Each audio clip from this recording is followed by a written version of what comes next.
What is up, guys? I'm back with another video. Today is going to be another movie review, and this particular movie review will be over Dark Phoenix. I love that movie, but like there were a couple of things that I did not agree with, and yeah, so let's jump right into this video. I hope you guys like it. So basically, Dark Phoenix, if you don't know, it's an X-Men franchise movie. It's the very last movie of the franchise, and yeah, some people liked it. Some people didn't want to waste their time going to the movies, and some say it flopped at the box office, if I'm not mistaken. But yeah, my personal opinion on the movie was just a couple of things didn't resonate with me, but overall I liked how they had the X-Men powers like magnified. Like you can see how strong their power was on the movie. Like take it as an example, Storm's power when at towards the end of the movie, whatever fight had the train fight, when she reached up and the lightning came down, like it was so cinematic. Like this movie is very very cinematic when it comes to portraying these characters powers and everything, and that's what I liked about the movie a lot. I really liked that. um what I didn't like, of course, was the fact that Charles, aka Professor X, um he kind of, like he kind of lied, you know. um yeah, he kind of wanted acceptance from the regular people, the humans, or what they call it or whatever. um that he wanted acceptance, he wanted to be popular, I guess you could say, something like that. And to me, as watching as an audience, I didn't like that. If you're a team, you're supposed to work together. You're not supposed to, you know go separate. Just go on your own thing for a minute and just like forget about your students, or just forget about the X-Men in general. You know, you should fight together. You should stay together and stick together and work out together. Work.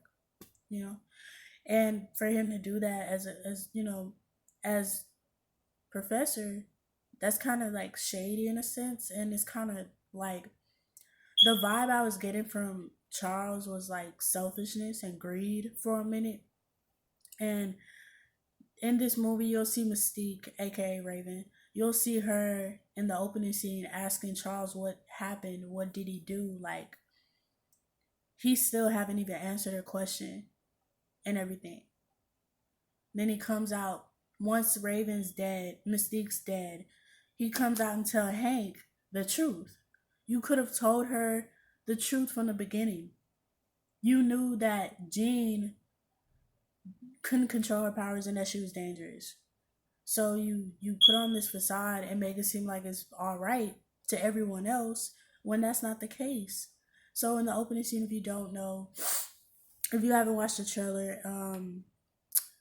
there was a scene where Jean's a kid and she's in the car with her parents, her mom and her dad, and her mom was driving, and they got into a car wreck because like Jean couldn't control her powers. She asked for something or to like change the radio or something, but I think her mom told her no, and that's when her power started to like manifest, and that's when she caused the car wreck.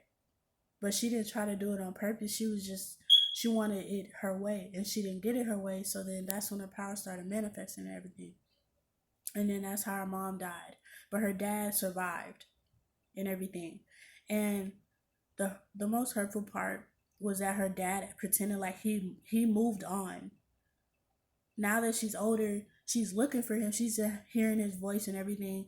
And Charles is all like trying to get in her head, telling her, "No, you don't hear anything. You're just imagining it. It's not real."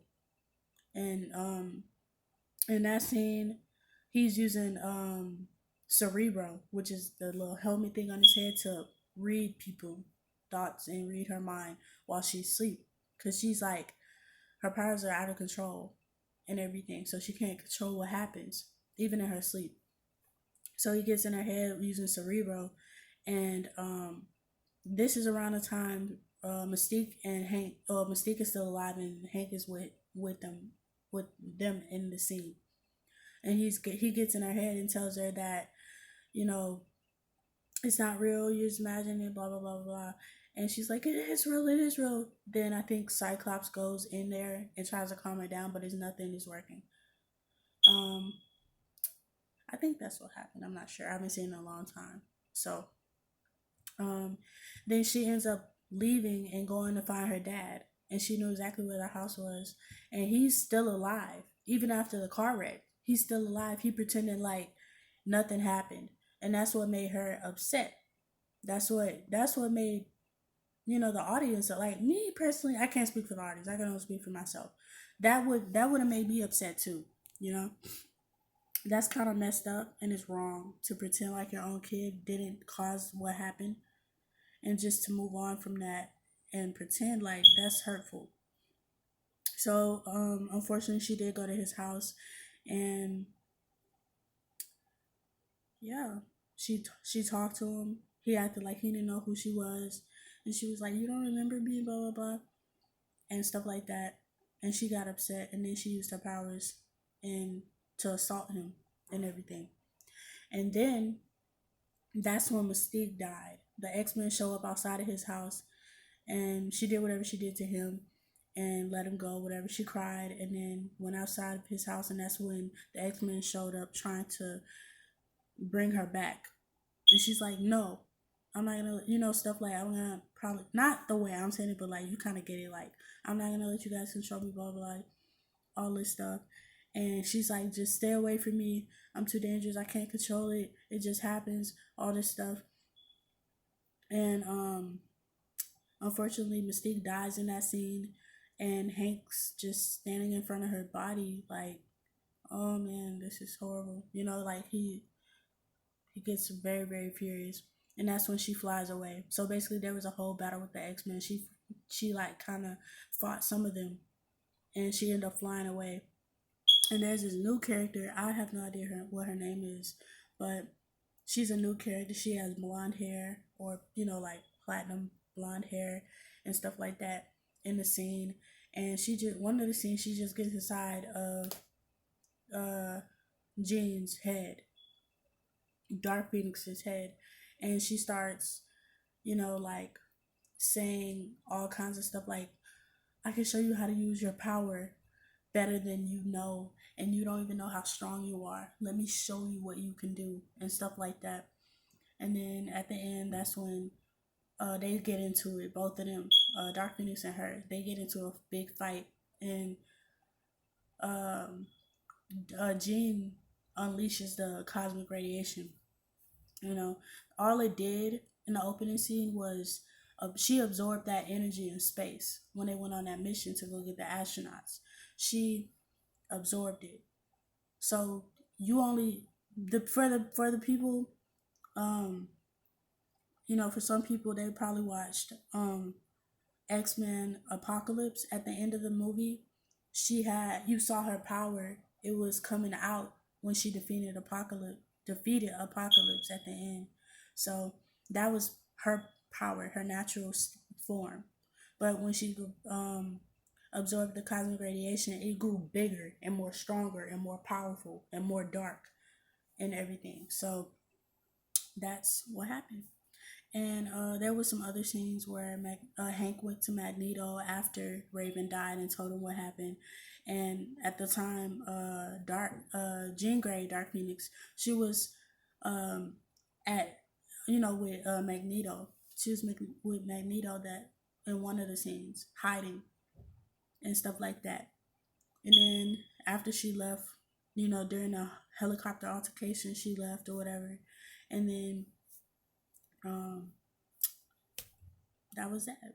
And then, of course, Magneto got his people, his mutant team or whatever, or allies or whatever, and fought the X-Men team, you know. And it was just, so basically Magneto was trying to go kill Dark Phoenix and stuff like that. So they had a big old fight and stuff outside the building where Dark Phoenix was in with the girl with the blonde hair. So overall, this movie is very good. To me, it's okay. You know, it's very good. Okay, you know, I still have mixed feelings about it, but this movie is good and everything. So I hope you guys like this video. Make sure you like, subscribe, and comment down below. And I'll see you in the next video. Bye.